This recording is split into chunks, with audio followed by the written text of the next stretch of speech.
Shabbat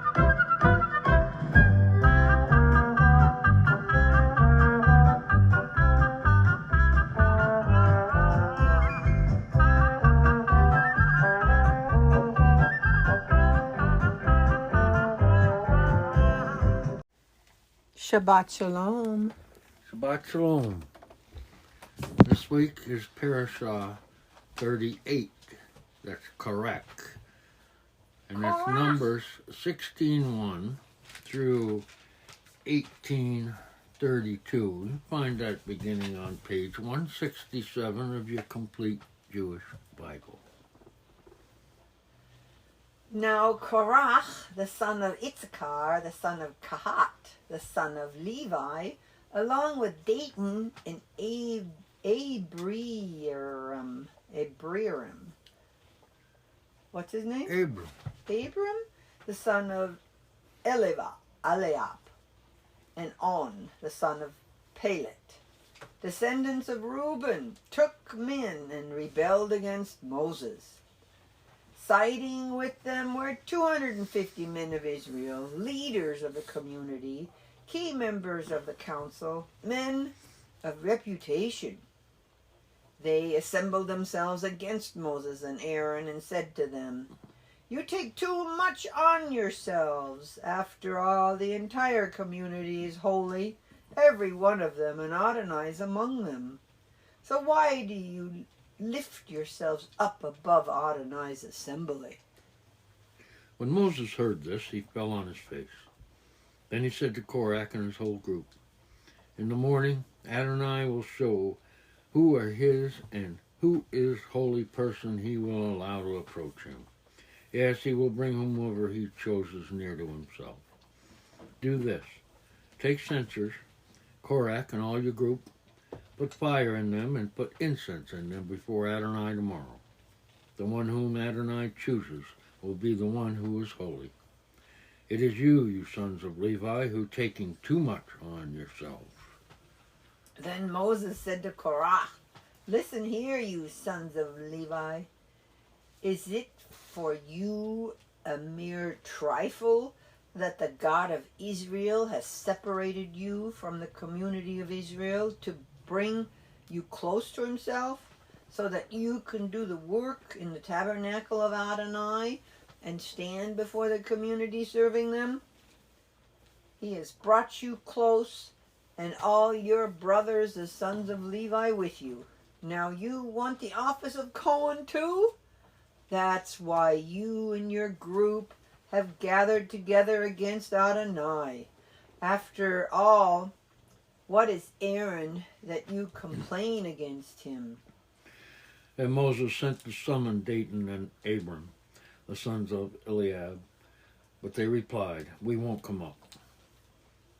Is it such a mere trifle bringing us up from a land flowing with milk and honey to kill us in the desert? And now you aggregate to yourself the role of dictator over us. You haven't at all brought us into a land flowing with milk and honey, and you haven't put us in possession of fields and vineyards. Do you think you can gouge out these men's eyes and blind them? We won't come up."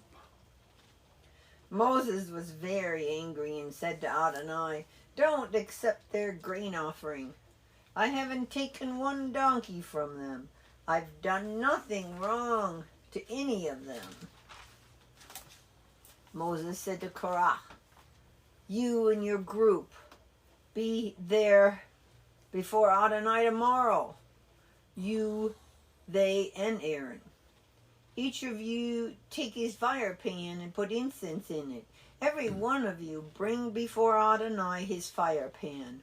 250 fire pans, you too and Aaron. Each one his fire pan." Each man took his fire pan, put fire in it, laid incense on it, and stood at the entrance to the tent of meeting with Moses and Aaron. Korach assembled all the group who were against them at the entrance to the tent of meeting. Then the glory of Adonai appeared to the whole assembly. Adonai said to Moses and Aaron, "Separate yourselves from this assembly. I'm going to destroy them right now." They fell on their faces and said, "Oh God, God of the spirits of all humankind, if one person sins, are you going to be angry with the entire assembly? And then Adonai answered Moses, tell the assembly to move away from the homes of Korah, Dathan, and Abiram. Moses got up and went to Dathan and Abram, and the leaders of Israel followed him. There he said to the assembly, leave the tents and these wicked men. Don't touch anything that belongs to them, or you may be swept away in all their sins. So they moved away from all around the area where Korah, Dathan, and Abram lived. Then Dathan and Abram came out and stood at the entrance to their tents with their wives, sons, and little ones. Moses said, here is how you will know that Adonai has sent me to do all these things, and that I haven't done them out of my own ambition. If these men die a natural death, like other people, only sharing the fate common to all humanity, then Adonai has not sent me. But if Adonai does something new, if the ground opens up and swallows them with everything they own, and they go down alive to Shaul, then you will understand that these men have had contempt for Adonai.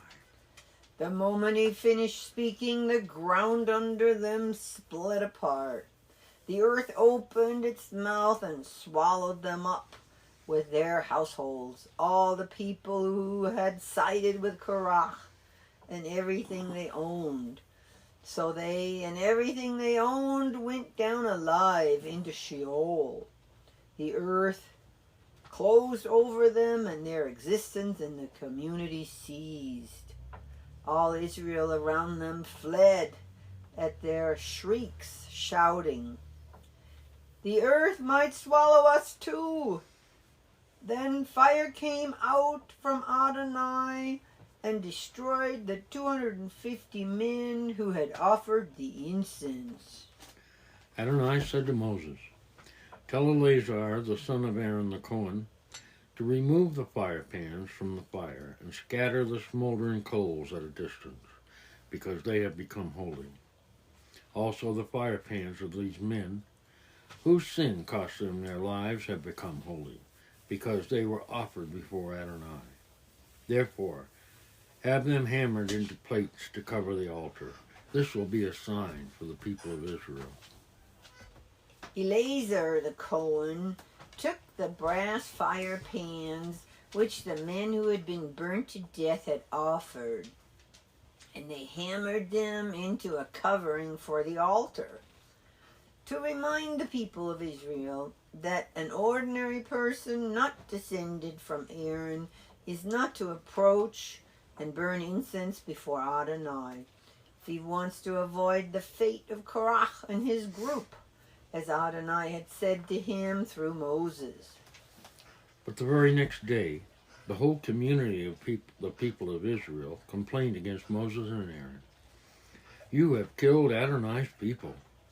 However, as a community was assembling against Moses and Aaron, they looked in the direction of the tent of meeting and saw the cloud cover it, and the glory of Adonai appear. Moses and Aaron came to the front of the tent of meeting. Adonai said to Moses, get away from this assembly, and I will destroy them at once. But they fell on their faces, and Moses said to Aaron, take your fire pan, put fire from the altar in it, lay incense on it, and hurry with it to the assembly to make atonement for them, because anger has gone out from Adonai, and the plague has already begun. Aaron took it, as Moses had said, and ran into the middle of the assembly. There the plague had already begun among the people, but he added the incense and made atonement for the people. He stood between the dead and the living, and the plague was stopped. Those dying from the plague numbered 14,700, besides those who died in the Korah incident. Aaron returned to Moses at the entrance of the tent of meeting, and the plague was stopped. Adonai said to Moses, Speak to the people of Israel and take from them staffs, one for each ancestral tribe, from each leader of a tribe, 12 staffs. Write each man's name on his staff, and write Aaron's name on the staff of Levi. For each tribe's leader is to have one staff. Put them in the tent of meeting in front of the testimony, where I meet with you. The staff of the man I'm going to choose will sprout buds. In this way, I will put a stop to the complaints the people of Israel keep making against you. Moses spoke to the people of Israel, and all the leaders gave him staffs, one for each leader according to their ancestral tribes, 12 staffs. Aaron's staff was among their staffs. Moses put the staffs before Adonai in the tent of the testimony. The next day Moses went into the tent of the testimony, and there he saw that Aaron's staff for the house of Levi had budded. It had sprouted not only buds but flowers and ripe almonds as well. Moses brought out all the staffs from before Adonai to all the people of Israel, and they looked, and each man took back his staff. Adonai said to Moses, return Aaron's staff to its place in front of the testimony. It is to be kept there as a sign to the rebels, so they will stop grumbling against me and thus not die. Moses did this, he did as Adonai had ordered him. But the people of Israel said to Moses, oh no, we're dead men, lost, we're all lost. Whenever anyone approaches the tabernacle of Adonai, he dies. We will all perish. Adonai said to Aaron, you, your sons, and your father's family line will be responsible for anything that goes wrong in the sanctuary.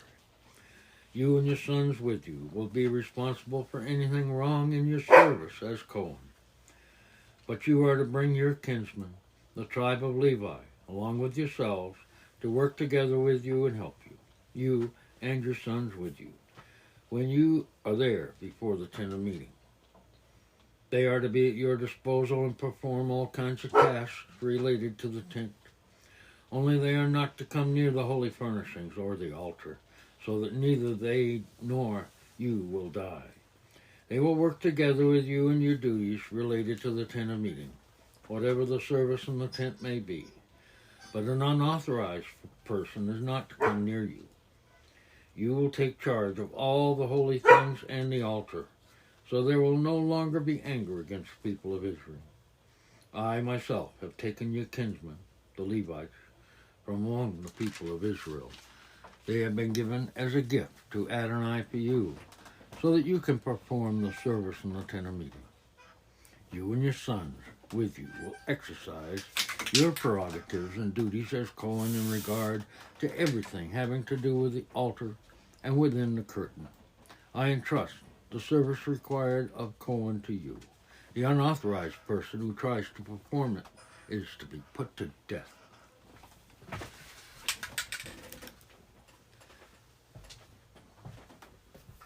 Adonai said to Aaron, I myself have put you in charge of the contributions given to me. Everything consecrated by the people of Israel I have given and set aside for you and your sons. This is a perpetual law. Here is what is to be yours of the especially holy things taken from the fire, every offering they make. That is, every grain offering, sin offering, and guilt offering of theirs that they turn over to me will be especially holy for you and your sons. You are to eat it in an especially holy place. Every male may eat it. It will be set apart for you. Also yours is the contribution the people of Israel give in the form of wave offerings. I have given these to you, your sons and your daughters with you. This is a perpetual law. Everyone in your family who is clean may eat it. All the best of the olive oil, wine, and grain, the first portion of what they give to Adonai, I have given to you. The first produce to turn ripe of all that is in their land, which they bring to Adonai, is to be yours. Every clean person in your family may eat it. Everything in Israel which has been consecrated unconditionally is to be yours. Everything that comes first out of the womb of all living things which they offer to Adonai, whether human or animal, will be yours. However, the firstborn of a human being you must redeem, and the firstborn of an unclean beast you are to redeem. The sum to be paid for redeeming anyone a month old or over is to be 5 shekels of silver, as you value it, using the sanctuary shekel. But the firstborn of an ox, sheep, or goat you are not to redeem. They are holy. You are to splash their blood against the altar and make their fat go up in smoke as an offering made by fire, as a fragrant aroma for Adonai. Their meat will be contributions of holy things, which the people of Israel offer to Adonai. I have given to you your sons, your daughters with you. This is a perpetual law, an eternal covenant of salt before Adonai for you and your descendants with you. Adonai said to Aaron, you are not to have any inheritance or portion in their land. I am your portion and inheritance among the people of Israel. To the descendants of Levi I have given the entire tenth of the produce collected in Israel. It is their inheritance and payment for the service they render in the tent of meeting. From now on, the people of Israel are not to approach the tent of meeting, so that they will not bear the consequences of their sin and die. Only the Levites are to perform the service in the tent of meeting, and they will be responsible for whatever they do wrong. This is to be a permanent regulation through all your generations. They are to have no inheritance among the people of Israel, because I have given to the Levites as their inheritance the tenths of the produce, which the people of Israel set aside as a gift for Adonai. This is why I have said to them that they are to have no inheritance among the people of Israel.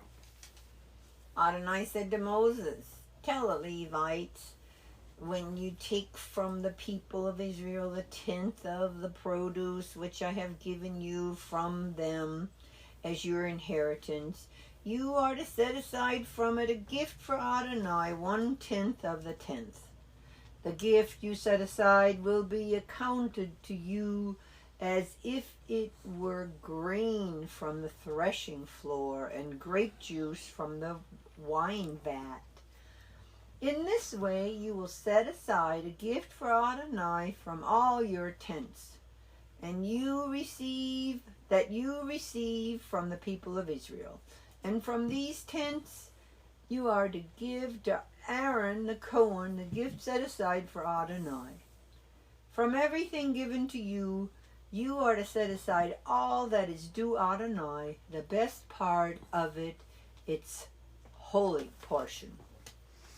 Therefore, you are to tell them, when you set aside from it its best part, it will be accounted to the Levite as if it were grain from the threshing floor and grape juice from the wine vat.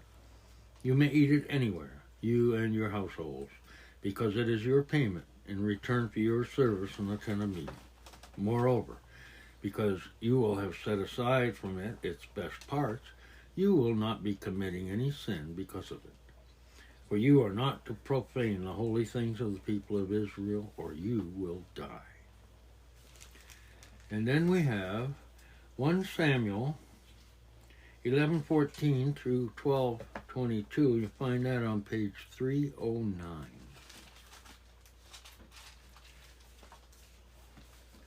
So 11, what's the number? 11:14. 11:14. Then Samuel said to the people, come, let's go to Gilgal and inaugurate the kingship there. So all the people went to Gilgal, and there in Gilgal before Adonai they made Shaul king. They presented sacrifices as peace offerings before Adonai there, and there Shaul and all the people of Israel celebrated with great joy. Samuel said to all Israel, Here I've done everything you asked me to do. I have made a king over you. There is the king walking ahead of you. But I am old and gray-headed. There are my sons with you, and I have walked at your head from when I was a boy until today. So here I am. Now is the time to witness against me before Adonai and before his anointed king. Does any of you think I have taken your ox or donkey, defrauded or oppressed you, or accepted a bribe to deprive you of justice? Tell me, and I will restore it to you. They answered, You haven't defrauded or oppressed us, and you have accepted nothing from anyone. He said, Adonai is witness against you, and his anointed king is witness against you today, that you have found nothing in my hands. They replied, He is witness. Samuel said to the people, It was Adonai who appointed Moses and Aaron, and who brought your ancestors up from the land of Egypt. Now hold still, because I'm going to enter into judgment with you before Adonai regarding all the righteous acts of Adonai that he did for you and your ancestors. After Jacob had entered Egypt, your ancestors cried to Adonai. And Adonai sent Moses and Aaron, who brought your ancestors out of Egypt and had them live here in this place. But they forgot Adonai their God, so he handed them over to Sisera, commander of the army of Hatzor, and to the Philistines, and to the king of Moab, and they fought against them.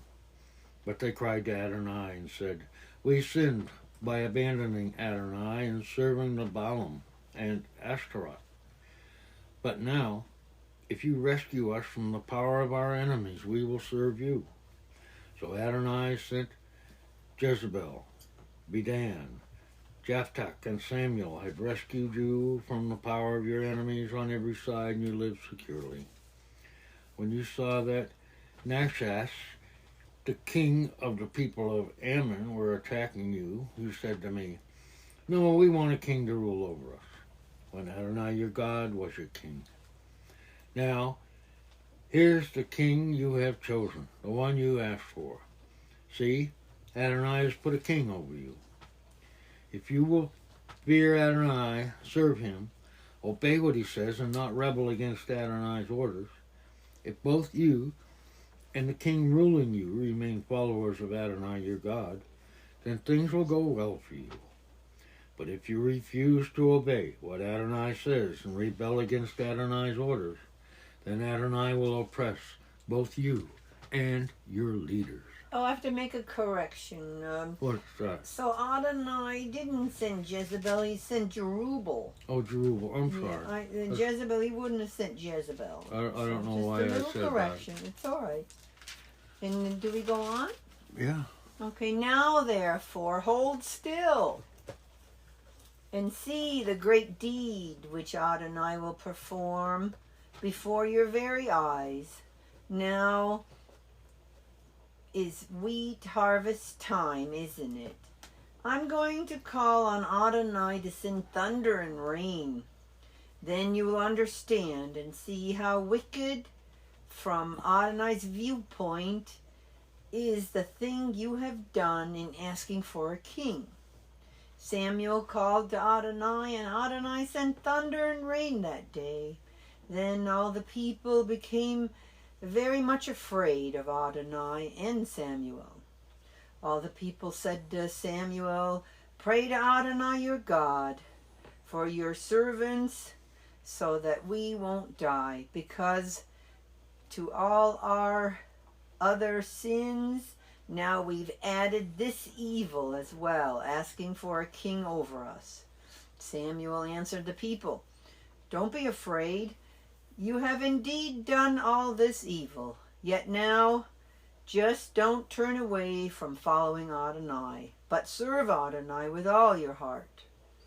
Don't turn to the side, because then you would go after useless things that can neither help nor rescue. They are so futile. For the sake of the great reputation For the sake of his great reputation, Adonai will not abandon his people, because it has pleased Adonai to make you a people for himself. As for me, far be it from me to sin against Adonai by ceasing to pray for you. Rather, I will continue instructing you in the good and right way. Only fear Adonai and serve him faithfully with all your heart, for think what great things he has done for you. However, if you insist on doing wicked things, you will be swept away, both you and your king. Then we have John 19, 1 through 17. You find that on page 1355.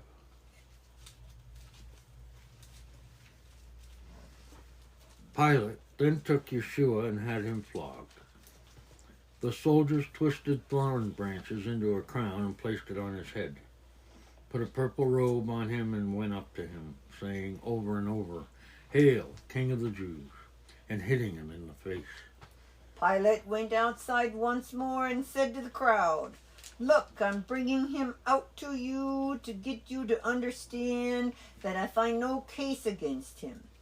So Yeshua came out wearing a thorn branch crown and purple robe. And Pilate said to them, "Look at the man." When the head Cohen and the temple guards saw him, they shouted, "Put him to death on the stake! Put him to death on the stake!" And Pilate said to them, "You take him out yourselves and put him to death on the stake, because I don't find any case against him." The Judeans answered him, "We have a law. According to that law, he ought to be put to death, because he made himself out to be the Son of God." On hearing this, Pilate became even more frightened. He went back into the headquarters and asked Yeshua, "Where are you from?" But Yeshua didn't answer. So Pilate said to him, "You refuse to speak to me? Don't you understand that it is in my power either to set you free or to have you executed on the stake?" Yeshua answered, "You would have no power over me if it hadn't been given to you from above. This is why the one who handed me over to you is guilty of a greater sin." On hearing this, Pilate tried to find a way to set him free. But the Judeans shouted, "If you set this man free, it means you're not a friend of the emperor. Everyone who claims to be a king is opposing the emperor." When Pilate heard what they were saying, he brought Yeshua outside and sat down on the judge's seat in the place called the Pavement. It was about noon on preparation day for Passover. He said to the Judeans, "Here is your king." They shouted, "Take him away, take him away, put him to death on the stake." Pilate said to them, "You want me to execute your king on a stake?" The head Cohen answered, "We have no king but the emperor." Then Pilate handed Yeshua over to them to have him put to death on the stake. So they took charge of Yeshua. Carrying the stake himself, he went out to the place called Golgotha. There they nailed him to the stake along with two others, one on either side, with Yeshua in the middle. Pilate also had a notice written and posted on the stake, and it read, "Yeshua from Nazareth, the King of the Jews." Many of the Judeans read this notice because the place where Yeshua was put on the stake was close to the city, and it had been written in Hebrew, in Latin, and in Greek. The Judeans' head Cohen therefore said to Pilate, "Don't write, 'the King of the Jews,' but he said, 'I am the King of the Jews.'" Pilate answered, "What I have written, I have written." Then we have Romans 13, 1 through 7. Find that on page 1417. everyone is to obey the governing authorities. For there is no authority that is not from God, and the existing authorities have been placed where they are by God. Therefore, whoever resists the authorities is resisting what God has instituted, and those who resist will bring judgment on themselves. For rulers are no terror to good conduct, but to bad. Would you like to be unafraid of the person in authority? Then simply do what is good, and you will win his approval, for he is God's servant, there for your benefit. But if you do what is wrong, be afraid, because it is not for nothing that he holds the power of the sword, but he is God's servant, there as an avenger to punish wrongdoers. Another reason to obey, besides fear of punishment, is for the sake of conscience. This is also why you pay taxes, for the authorities are God's public officials, constantly attending to these duties. Pay everyone what he is owed. If you owe the tax collector, pay your taxes. If you owe the revenue collector, pay revenue. If you owe someone respect, pay him respect. If you owe someone honor, pay him honor. Don't owe anyone anything, except to love one another. For whoever loves his fellow human being has fulfilled Torah. For the commandments, don't commit adultery, don't murder, don't steal, don't covet, and any others are summed up in this one rule. Love your neighbor as yourself. Love does not do harm to a neighbor. Therefore, love is the fullness of the Torah. I read more than I was supposed to. Oh, thank you. It was obviously worth it to read all that. That's going to take some time to sink in because I have no idea how to apply that to our current government. It's certainly something we have to think about. We certainly appear to be under judgment. Let me pray that God will direct us in the right steps and that he will protect us from the evil that we see all around us, that he will help us to seek the good instead. In the name of Yeshua we pray this. Amen. Amen. You're right.